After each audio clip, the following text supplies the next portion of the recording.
now turn up.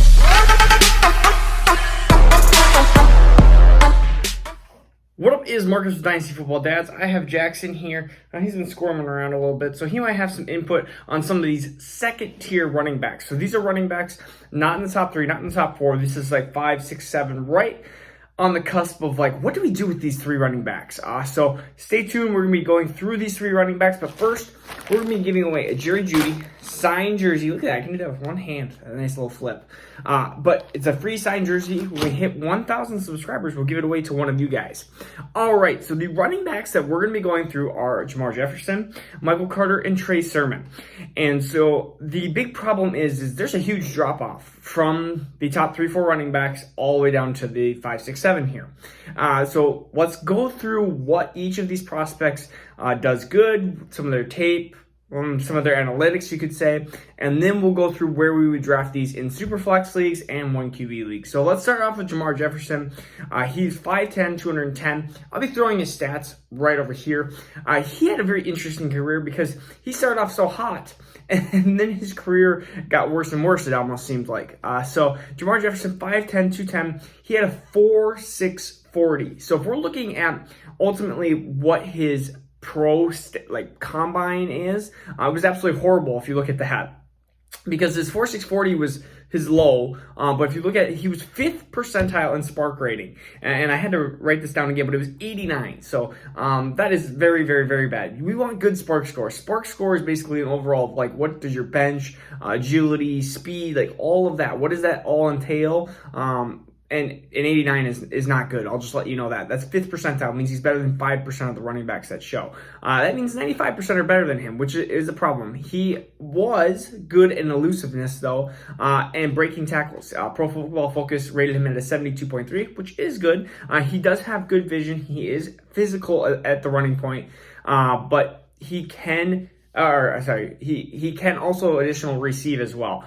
So being a receiving running back is important. Of course, you want to be a 3-down running back, and I see him in a lot of Jamal Williams types of kind of roles. So he's not, I don't think he can be an alpha at the next level, but I do think he can be a really good secondary beta role. And that's what you're going to hear a lot with some of these running backs, is you're not going to see a lot of these 3-down running backs that are going to be able to take over full workload, but you're going to see a lot of these running backs be complementary. The reason for Jamal Jefferson being, I guess, not a 3-down running back is, first of all, he doesn't have the elite traits, even elite agility or the elite speed or anything like that. I mean, he's one of the slower running backs, and that's why he's going to be kind of like this secondary option.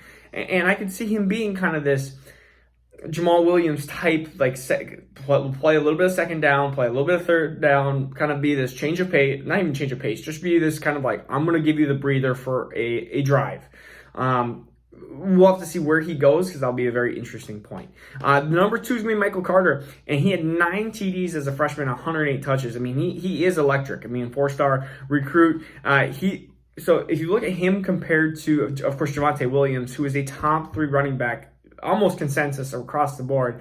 And I mean, I had Javonte Williams early, way up there in rankings, because I saw how great he was early. But then it was always like this, who's this other running back in North Carolina? This other running back that actually led in rushing yards, yards per carry, and scrimmage yards. Like, why is he not ranked up there? And there are some down points. He is 5'8", 200 pounds. And you could see that he did lack, again, these 3 running backs that we're talking about lacked extreme top speed. They're not going to be running in the 4.3s. They're not going to be running in the 4.4s. You're going to be seeing them at the end of the 4.5s, even into the 4.6s. But his agility, Michael Carter's agility rating was 95th percentile. So his speed was really not great, 4.55, but his agility was 95th percentile. So what he lacks, I guess why he's not up there, is he lacks that speed, he lacks that power. He's not the bruising running back that Javonte Williams is. Javonte Williams is a much more overall back. What Michael Carter does well, compared to maybe like a Jarrett Patterson, who is a similar size, you could say, and Jarrett Patterson's more of a running back, I guess you could say. Michael Carter is going to be perfect into that receiving down role. I see him His upside, Michael Carter, I keep watching more and more film, and I'm like, oh, why are we down on him? Because he is 200 pounds, he is 5'8". I could see him his ceiling is like a Devontae Freeman. I know that's one of his almost most common comparisons, but if you look at the tape, I mean, Devontae Freeman, 4th down running back, Michael Carter could be a 4th down running back, so I see a lot of similarities between the both. So Michael Carter, again, we'll go through where I would have these guys in 1QB and Superflex. Trey Sermon is the next guy, 6 feet tall, 215 pounds. His biggest thing is, again, 4.61, 40. Analytically, it doesn't look great. When you look at no breakout age, not opting out early. He's a senior. Of course, going from Oklahoma to now Ohio State. He really showed in a couple games that he was amazing, and then the rest of the film was kind of like, yeah. He is super physical, though. He has really good balance and really good explosiveness. He just is like a poor man's version of everything because he's not amazing at anything, and that's one of the biggest knocks on him is he just doesn't have any elite traits. They're all decent. Like he's decent at a lot of things. He's even decent at receiving, I believe, and he's just not amazing at one thing, and that's why he's been put down these boards. And so somebody that was drafted just a couple of years ago, Damian Harris. I feel like he's a very close to a Damian Harrison type. Of course, Damian Harris, not amazing at anything, but a decent running back. And Damian Harris has shown to run well when given the chance in New England. So we'll see where Trey Sermon goes. But that is kind of where these 3 running backs lie. I mean, you can kind of see some of the similarities between the 3, but that's they're being, in my mind, they're kind of the next tier. Where do we have these in 1QB leagues? Unless they go in the top 3 rounds, which I see these running backs being round 4 picks. Almost all 3 of these, I think, are going to be round 4 picks. That's going to be just my prediction. I think they're going to be in the middle part of 1QB leagues, round 2 to the end of round 2. Where would I would put them more towards the end of round 2 because there's so many good wide receivers. I mean, we are talking the tier 2 even into the high tier 3 is just so deep.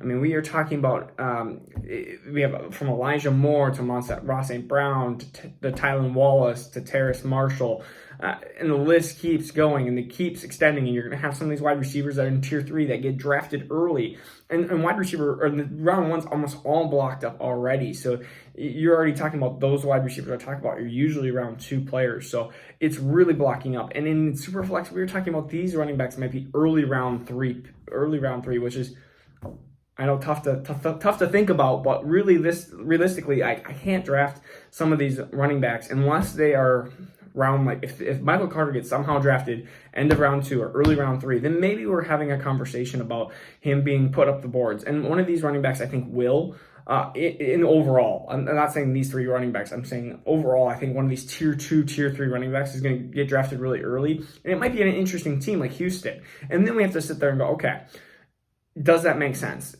Do we start moving them up ahead of some of these really good, talented tier 2 wide receivers? But as of now, end of round 2 for 1QB, early round 3 for Superflex.